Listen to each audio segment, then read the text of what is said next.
Heyo duckies, Andi here, back with another OBS tutorial, and I've been getting the question quite a lot from people on the stream at twitch.tv/AndyLippy. Come and check me out, I'm streaming twice a day at the moment, and people on the YouTube comments. So people have been asking how I've been making my OBS so organized. I'm going to show you all the little tips and tricks now, but before we get into it, like the video, also subscribe, play rock with the stone, let's go!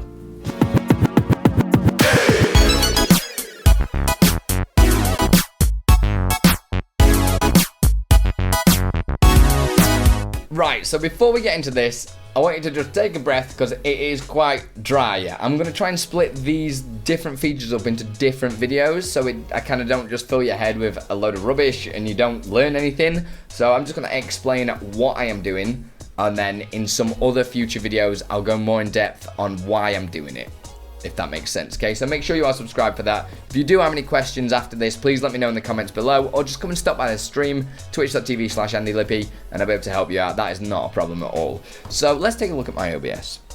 So in my OBS, you'll see there's quite a lot of scenes, okay? And scenes are the best way to keep things organized. I'm gonna go over what these ones are first. These are like my categories. These are blank scenes that I use to categorize what scenes I've got.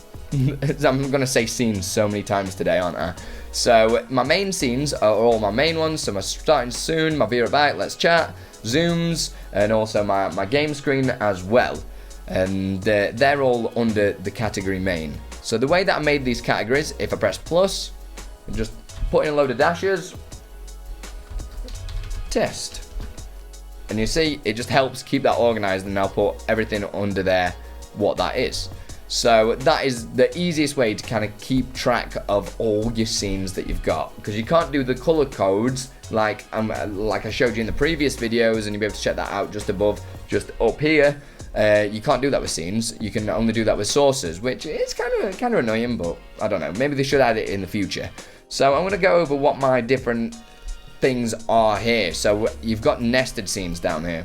So a nested scene, you can see different videos like this on the internet, on YouTube, but I will cover it in another tutorial later on. I'm going to use my alert box, for instance. So if you go to my alert box, these are all the alerts that I have on stream. I'm just going to give a demo. Yep, if you do 1,000 bits on the channel, it gives me the blue screen of death and makes my stream break and I have to restart. It's pretty cool. It's pretty cool. You have to come and stop by sometime and check it out. But all these different alerts, every single person in my stream that's a sub, VIP, or moderator get their own unique alert that nobody else can use. And these are all organized by color coding, which you'll be able to check my other video out, and I'll show you what that is. And imagine that I want these alerts on every single scene. I'd have to put like 60, 70 things onto each scene, but I don't. I've created a nested scene. I give it these codes at the beginning, which I'll go into next. Go to Let's Chat, and you'll see NS alert box. That is that whole entire scene inside this scene. So there are actually probably about 100 different sources in this one scene, but there's not, because it keeps it nice and tidy, because all the stuff in the background is down here, out of the way, and I don't need to worry about it. Okay, so you kind of need to just structure your stream and think what things can be grouped together that like never change or never need to move, and different things like that, and get them out of the way. Put them into one scene. Okay, so the next thing of organizing your OBS is I like to give prefixes to everything. So you'll see all these number ones down the side here. You'll see L. You'll see all these M's as well, and Y, FX, and also NS. So the reason I do that is because that keeps that all together. So all my miscellaneous scenes are just here, which are all my kind of like meme sort of stuff and all that jazz. My 1 and my mains. My L is my alert contest, which, yeah, something a little bit special about that. If you want to see more of that, definitely come and stop by the stream. There's also my nested scenes just at the bottom here, which again I'll go over in a different video. The reason why that's so important is because if I add a scene source to one of my scenes, it does mean that I can quickly find everything, because they grouped them together, all the ones, the L, the M's, and that goes for everything when you're trying to apply hotkeys. So if I go to settings and go to hotkeys, when you've got a lot of sources and scenes, it can be so frustrating to find what you need. But if you look down here, everything goes in order. So in NS, NS, NS, and then you've got all them lines together there. You can just ignore that. You've got the one, be right back, the game scene. You see how it puts it all in alphabetical order. So giving things prefixes is the easiest way to organize.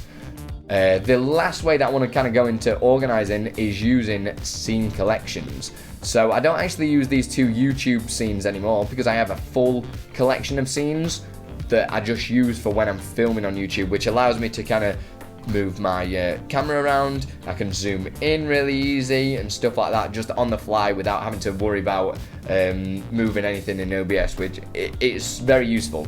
The other thing that I use it for is when I am doing a horror stream, for instance. So I've got a whole horror theme just here. If I open this one up and show you, it'll take a second to load, and it will be the wrong resolution because of what I'm filming in right now, but it puts all my horror scenes together, which are not actually working, which is a bit awkward because I've got a horror stream tomorrow, so I need to get that fixed. But putting them in different scene collections is the best way to go for that sort of stuff, okay? And that kind of pretty much covers everything to do with organizing. I don't really like to use groups too much with the way that I use a lot of plugins like the Exceldrow's motion plugins. I don't really like grouping things together. It's not really my jam. I like to either put them in a scene if they're going to stick together, or just, yeah, the groups really confuse me. I don't know why. Just to make a group, I create a scene and just put everything that I want in that group, in that scene. If that makes any sense, hopefully I've been able to help you. But if you have got any questions at all, please let me know in the comments below. Come and stop by the stream, come and ask me live. I always do quite a lot of like tutorials on the fly and just show people different tools and stuff like that. But if there's anything I can do to help, just come and stop by, okay? But hopefully, if it's helped you, press that like button. If it hasn't, then dislike it. Let me know what you want me to do. Put your rock with a stone. Make sure you subscribe. See you soon.